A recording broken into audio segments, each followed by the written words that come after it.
اچھا خرم صاحب، یہ دو تین چیزیں آپ نے بیک وقت کہی ہیں، تو ساتھ ہی میں سوالات دو تین اکٹھے کر لیتا ہوں۔ نمبر ون تو یہ ہے کہ کیا پارلیمانٹ جو معاہدے ہیں آپ کے آئی پی پیز کے ساتھ یک طرفہ طور پر ان میں کوئی رد و بدل کر سکتی ہے اور اس کو چیلنج نہیں کیا جائے گا؟ ایک تو یہ فرما دیجئے۔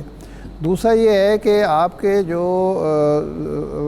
زر مبادلہ کے ذخائر مستحکم ہیں، اس کے پیچھے ایک یہ فلسفی بھی ہے کہ آپ امپورٹ پر اب آپ نے پابندیاں لگائی ہوئی ہیں، اور آئی ایم ایف آپ سے کہہ رہا ہے کہ وہ ساری پابندیاں ختم کریں، اور اس کو جب کھلا چھوڑیں گے تو پھر ڈالر پر ایک آئے گا، پریشر آئے گا، اور آئی ایم ایف کے بقول یہ 300 سے اوپر چلا جائے گا، جبکہ حکومت کے اپنے ذرائع کہہ رہے ہیں کہ یہ 300 تک محدود رہے گا۔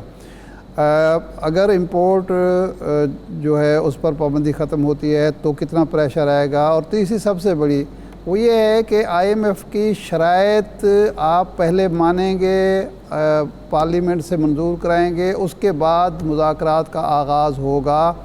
اس صورت میں کتنا بوجھ پڑے گا اگر ٹیکسوں میں بہت زیادہ اضافہ کیا جاتا ہے، اگر سبسڈیز ختم کی جاتی ہیں، اور بہت ساری چیزیں جو وہ ڈیمانڈ کر رہے ہیں، تو اس کی وجہ سے آپ ریلیف دینے کی پوزیشن میں ہوں گے یا عوام پر مزید بوجھ ڈالیں گے؟ جی، آئی ایم ایف ہمارے اوپر کوئی پالیسی نہیں لاگو کرتے، وہ صرف یہ کہتے ہیں اور بار بار پوچھتے ہیں کہ آپ کی جو قرضہ واپس کرنے کی استعداد ہے جی، وہ کیا ہے، جس کی بنیاد پہ پھر یہ سارے ایشوز اٹھتے ہیں کہ جیسے آپ یہاں سے اس چیز کی قیمت بڑھا دیں، وہاں ٹیکس لگا دیں، تاکہ ان کا جو قرضہ آپ نے واپس کرنا ہے اس کی استعداد میں اضافہ۔ تو لہذا یہ وہ ابھی پرائم منسٹر نے کوشش کی ہے کہ کوئی ہوم گرون پروگرام جو ہے وہ اسے ترتیب دے رہے ہیں، جو کہ جب آئی ایم ایف کے ساتھ ایگریمنٹ ہوگا اس میں اس نیگوسیشن میں پیش کیا جائے گا، اس کا ایک کچھ خد و خال جو ہیں وہ پرسوں کے بجٹ میں بھی ہمیں نظر آئیں گے۔ تو لہٰذا کوشش تو یہی ہے کہ پاکستان کے عوام پر آئی تھنک یہی کامیابی ہوگی فیڈرل گورنمنٹ کی کہ اس بجٹ میں پاکستان کے عوام پر کوئی مزید بوجھ نہ ڈالا جائے۔ فیڈرل گورنمنٹ اس وقت ریلیف دینے کی پوزیشن میں نہیں ہے۔ ریلیف اگر آنا ہے تو وہ صوبائی حکومتوں سے آنا، جن کے پاس وافر وسائل موجود ہیں، اگر وہ اس کو استعمال کرنا چاہیں ریلیف دینے کے لیے۔ یہ اگر ہے کہ جو انٹرسٹ ریٹ کٹ ہوتا ہے اس سے کافی کئی $100 بلین کا سپیس اگر آج بھی جنریٹ ہوا ہے، اگر آنے والے دنوں میں مزید کمی آتی ہے انٹرسٹ ریٹ میں، یعنی اگر مہنگائی میں مزید ہم دیکھتے ہیں یا استحکام ہے یا کمی آ رہی ہے، تو اس کی وجہ سے بھی سپیس کریٹ ہو سکتا ہے۔ لیکن فیڈرل گورنمنٹ کا تو فی الحال تو یہی کارنامہ ہوگا کہ وہ مزید بوجھ نہ ڈالیں۔ ایک چیز جس کی ابھی فائنلائز ہونا ہے، جس کی ہم خبر سن رہے ہیں، وہ یہی ہے کہ جی ایس ٹی میں 1% اضافہ کیا جائے گا، لیکن وہ بھی ابھی فائنل ہونا ہے، اور غالباً جب پرسوں بجٹ آئے گا تبھی ہم سب اس کو حتمی صورت میں دیکھ سکیں گے۔ صحیح ہے خرم صاحب۔ نہیں، یہ جو امپورٹ کی بات ہو رہی ہے، امپورٹ پر پابندی، جی امپورٹ کی بات بالکل آپ درست کہہ رہے تھے۔ امپورٹ کے اوپر پاکستان کی حکومت نے ایک بہت میں تو کہوں گا تاریخی کامیابی حاصل کی ہے کہ پاکستان کا جو کرنٹ اکاؤنٹ ڈیفیسٹ ہے وہ اب تقریباً نہ ہونے کے برابر رہ گیا۔ تو اس سے بھی پاکستان کے روپی کو اسٹرینگتھ ملتی ہے۔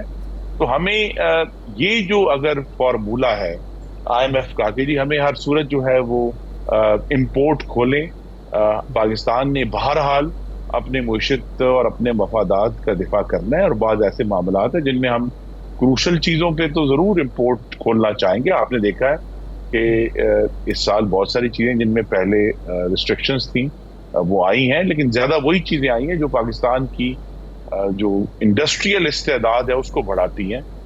تو دوسری چیزوں پہ ابھی بھی ایک کنٹرول ہے، اور وہ کنٹرول پاکستان نے ثابت کیا ہے کہ پاکستان کی معیشت کے مفاد میں ہے، اور یہی پالیسی جاری رہے گی انشاءاللہ۔ صحیح ہے خرم صاحب، چائنا کا دورہ کیا پرائم منسٹر صاحب نے، کیا اس سے حاصل وصول کیا ہے اس کا، اور پاکستان کی معیشت پہ کیا اثرات ہوں گے؟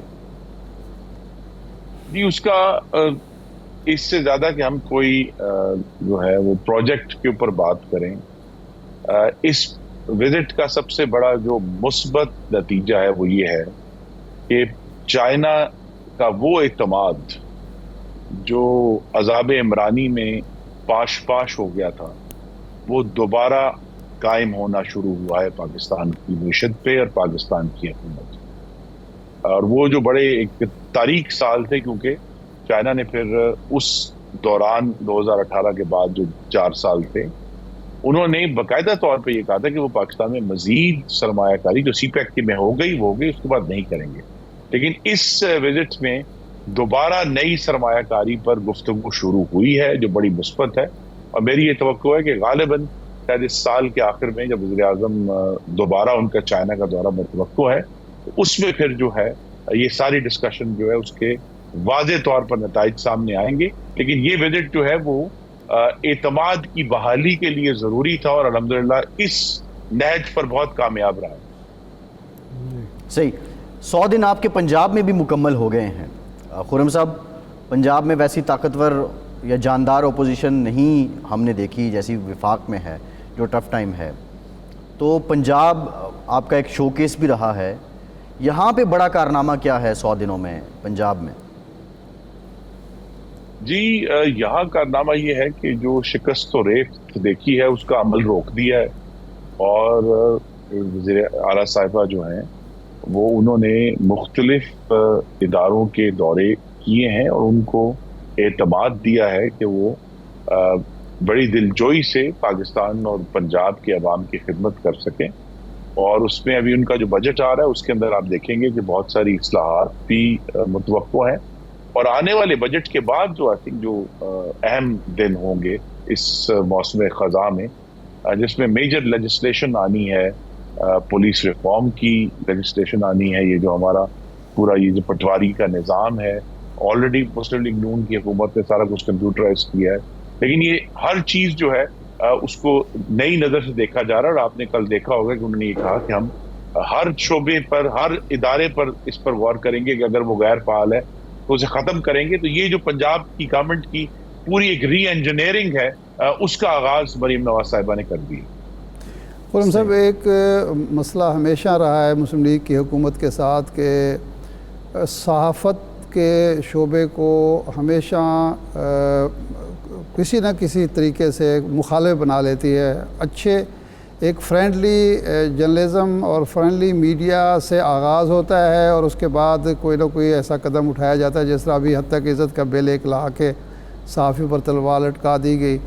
تو آپ کوئی مشورہ دیں گے یا آپ کے خیال میں یہ مناسب ہے کہ اسٹیک ہولڈر کی مشاورت کے بغیر ایک ایسا کالا قانون لگا دیا جائے جس میں جج بھی اپنا ہوگا اور فیصلہ سے ہوتے ہی آپ کو پیسے بھی دینے پڑیں گے، اپیل کا حق بھی، اور اس اگر عدالت کوئی غلط فیصلہ کرنا چاہتی ہے اس کا حکم امتناع بھی نہیں ہو سکتا، عدالتوں سے رجوع بھی نہیں ہو سکتا؟ اس طرح کا قانون لانے کی ضرورت کیا پڑ گئی ہے، اور کیوں آخر مسلم لیگ ایک فرینڈلی میڈیا کو، میں دشمن تو نہیں کہوں گا، مخالف میڈیا میں بدل دیتی ہے؟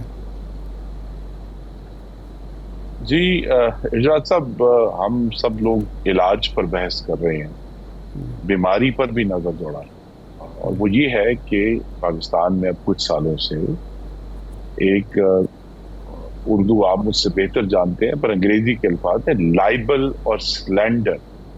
یہ صرف حد کی عزت تو بڑا ایک مہذب لفظ ہے، لیکن یہاں تو عزت کو تاراج کر کے روزانہ کی بنیاد پر، اور یہ کام جو پروفیشنل صحافی ہے وہ نہیں کر رہا.